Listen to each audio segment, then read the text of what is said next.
20শে November কলকাতায় 21তম আন্তর্জাতিক FoodTech Kolkata পূর্ব ভারতের প্রিমিয়ার বিজনেস টু বিজনেস প্রদর্শনী, যা খাদ্য প্রক্রিয়াকরণ, বেকারি, মিষ্টি ও নামকিন, দুগ্ধপণ্য, আইসক্রিম ও আতিথেয়তা শিল্পের জন্য কলকাতার বিশ্ব বাংলা মিলন মেলা কমপ্লেক্সে 29শে নভেম্বর থেকে 1 ডিসেম্বর পর্যন্ত অনুষ্ঠিত হবে। প্রদর্শনীর সময় সকাল 10টা থেকে 6টা পর্যন্ত।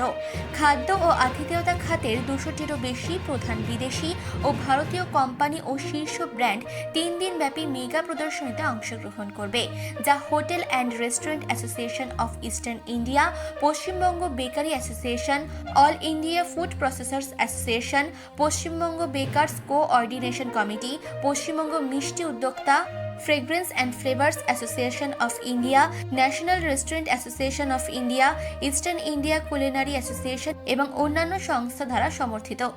প্রদর্শনীটি উন্নত খাদ্য প্রযুক্তি এবং প্রক্রিয়া প্রদর্শন করবে, যা সাশ্রয়তা, কার্যকারিতা, সম্পদ ব্যবস্থাপনা, স্মার্ট সমাধান এবং বর্জ্য হ্রাসের ক্ষেত্রে সহায়ক হবে, এমনই মন্তব্য করেন প্রধান আয়োজক মি জাকির হোসেন। ভারত বিশ্বের একটি খাদ্যের ঝুড়ি, যা 21 শতকের খাদ্য শিল্পের শক্তিশালী কেন্দ্র হিসেবে উঠে এসেছে। খাদ্য প্রক্রিয়াকরণ মন্ত্রকের তথ্য অনুযায়ী ভারতীয় খাদ্য প্রক্রিয়াকরণের খাত, যা 2027 সালের মধ্যে প্রায় 1274 মিলিয়ন মার্কিন ডলারের বাজারের আকারে পৌঁছানোর পথে রয়েছে। এখানে অনুষ্ঠিত হবে এবং visiting time 10 o'clock in the morning থেকে 6 o'clock in the evening এবং এই international exhibition vision,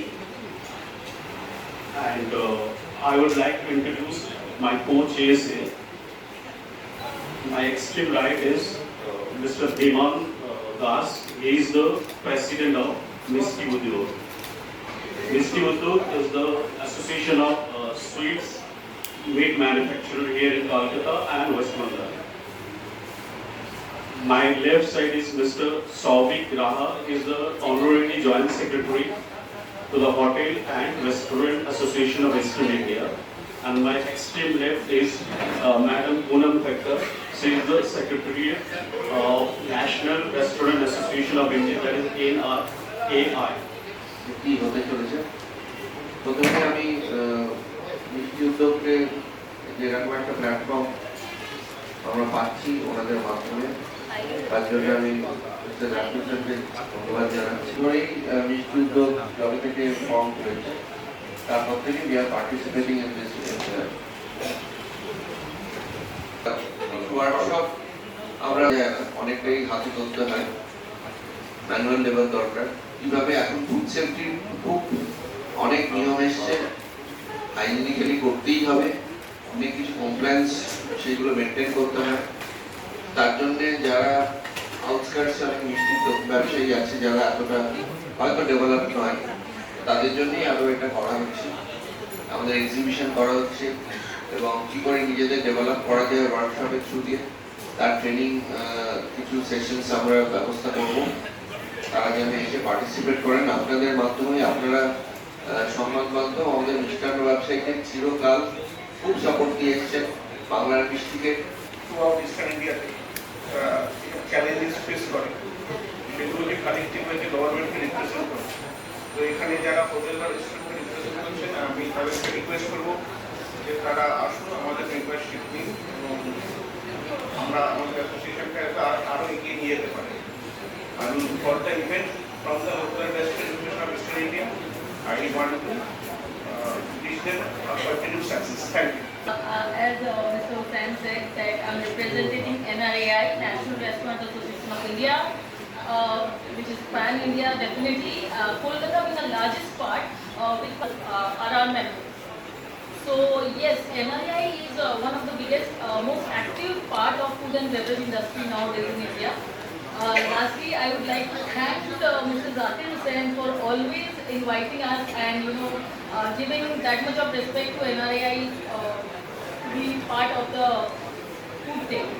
Really grateful. Thank you, Mr. Hussain. It was about 175 companies from all over India, and the foreign companies are participating through their Indian channels.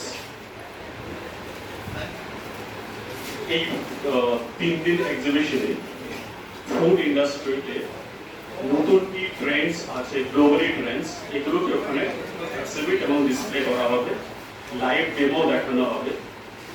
আপনাদের through দিয়ে আমি West বেঙ্গলের যারা food manufacturing units আছে, say for example restaurant, hotel, sweets, bakery এবং যারা medicine দিতে চায়, সো দ্যাট কি তারা এই ফুড ইন্ডাস্ট্রিতে কি নতুন ট্রেন্ডস আছে, কিভাবে হাইজেনিক ওয়েতে সুন্দরভাবে ফুড ম্যানুফ্যাকচারিং করতে পারে, সেই নলেজটা ওখানে দেওয়া হয়।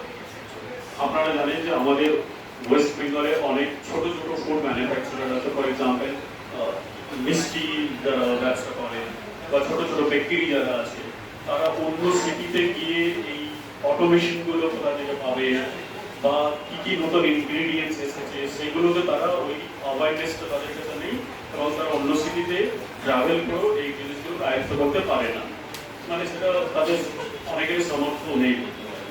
তো আমরা এই 3 দিনে কলকাতাতে একটা প্ল্যাটফর্ম তাদেরকে দিতে চাই, যেখানে তারা সহজভাবে কোথা থেকে কম দামে নতুন টেকনোলজি কিভাবে প্রয়োগ করতে পারবে এবং কস্ট কম্পেয়ার করতে পারবে, বিকজ একই স্বাদের নিচে they will get many options.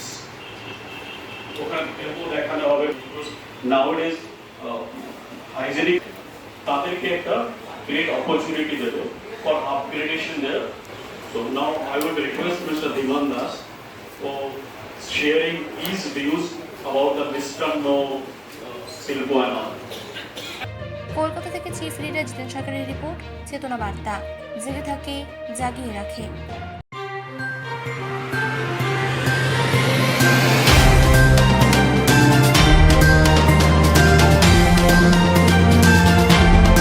চেতনা বার্তা, জেগে থাকে জাগিয়ে রাখে।